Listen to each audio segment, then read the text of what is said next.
여기 한 야심가가 있습니다.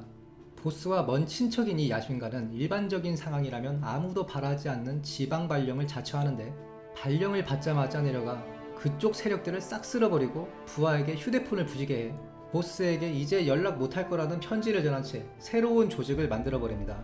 오늘 손찬이 형은 둘째가라면 서러운 야심가 유언에 대해 알아봅니다. 유언은 자가 굴랑이며 한나라 경제의 후손입니다. 어려서부터 여러 관직을 거쳤는데 입촉 전에는 남양태수와 한나라 종실 출신으로서 종묘와 제사를 담당하는 태상을 지내기도 했습니다. 유언은 야심가였습니다. 당시 영제 치세에 정치가 혼란하자 변방에 자리 잡을 계획을 세우고 조정에 자신을 주목으로 파견해 줄 것을 건의하는데요. 참고로 주자사는 각 주의 지방관이고 주목은 태수나 주자사를 감독하는, 즉 태수와 주자사의 상관입니다. 사실 이 건의는 지방에서 세력을 다져 천하를 도모하기 위한 야심가 유언의 큰 그림이었습니다. 처음에는 부임지로 영토의 최남단 교주를 생각하고 있었으나 당시 하진의 청고로 시중을 지내고 있던 한 사람을 만나는데, 유학과 도참으로 명성을 떨치던 동부였습니다.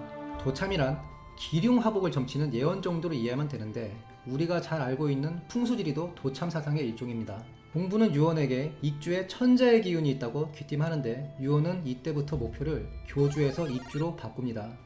유언이 노렸던 이 익주는 춘추전국 시대 초기만 해도 변방지역에 불과했지만, 진해문왕이 기원전 316년 파촉을 점령하고 기원전 312년에는 한중군을 설치하여 이 일대를 개발한 이후에는 제후국 중 가장 강력한 국가의 배후지로 변모합니다. 당시 관중지역이 진나라의 중심지라면 익주는 그 배후지, 즉 서울과 경기도의 관계인 것이죠. 더욱이 기원전 256년에는 이빙이 취수사업의 일환으로 도광원을 만들어 익주의 농업 생산성은 극대화되죠. 유언이 익주 파견을 오매불망 바라고 있던 이때 마침 양주자사와 병주자사가 난으로 살해되는가 하면, 익주에서는 주자사 극검이 폭정으로 백성들을 괴롭히고 있어 각 지역이 혼란한 상태였습니다. 이에 조정은 지난 유언의 건의를 받아들여 황실 종신들을 주목으로 파견함으로써 지방의 안정을 꾀하려 하는데, 형주목의 유표를, 유주목의 유우를, 그리고 익주목의 유언을 임명하여 파견합니다. 그리하여 유언은 폭정을 일삼고 있던 익주자사 극검을 문책하기 위해 익주로 떠납니다. 그런데 극검은 문책을 당하기도 전에 도적대에 침략당해 죽어버리는데요. 그야말로 익주는 당시 정치적으로 매우 혼란한 상태였습니다. 이때 종사 가룡이 도적대의 수장 마상을 토벌하고 유언을 맞이하여 유언이 가룡을 교유로 삼으니 익주는 곧 정치적으로 안정됩니다. 그러나 이는 결국 유언이 그의 야심을 실현시키기 위한 첫 단추에 불과했었죠.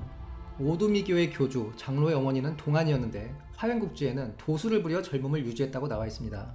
장로의 어머니가 유언의 집을 왕래하면서 유언은 장로를 등용하여 한나라 사자를 죽이게 하고 한중을 점거하게 하여 장로가 한중에서 장안으로 통하는 곡도를 끊어버리자 비로소 유언은 한나라 조정에 오두미교 녀석들이 다리를 끊어놔서 이제 교류가 안 될 겁니다 라고 통보를 하고 독자적 세력화 작업에 착수합니다. 장로가 한중을 점거하는 과정은 화양국지 한중지편에 자세하게 기술되어 있는데, 이는 추후 장로편에서 따로 서술하겠습니다. 유언은 그 후 자신의 계획에 방해가 되는 익주 후족들을 죽여버리는데, 가룡이 이에 다른 뜻이 있음을 눈치채고 반기를 들지만 오히려 유언에게 제거당합니다. 유언은 급기야 천자가 타는 술에 천대를 만드는가 하면 본격적으로 황제 행세를 하기 시작합니다. 형주목 유표가 이에 대해 조정에 상소를 올리는데 비유가 참 재밌습니다. 공자의 제자 중 자아는 공자 사후에 서하에서 후학을 양성하고 있었는데, 그의 아들이 사망하여 너무 상심한 나머지 실명을 하게 됩니다. 내가 무슨 죄를 졌다고 통곡하는 자아에게 마침 조문하러 온 증자가 세 가지 죄를 들어 꾸짖는데, 그 첫 번째가 너 여기서 공자 노릇하고 있지 않느냐 였습니다. 즉 자아가 지방에서 공자 노릇을 하고 있듯이 유언이 지방에서 황제 노릇을 하고 있다는 뜻이죠. 당시 유언의 셋째 아들 유모를 제외한 나머지 세 아들은 헌제가 있던 장안에 머물러 있었는데, 헌제는 유언의 넷째 아들 유장을 보내 이런 행실에 대한 경고의 뜻을 전하고자 합니다. 그러나 유언은 헌제의 경고를 가볍게 무시하고 유장을 다시 장안으로 돌려보내지 않죠.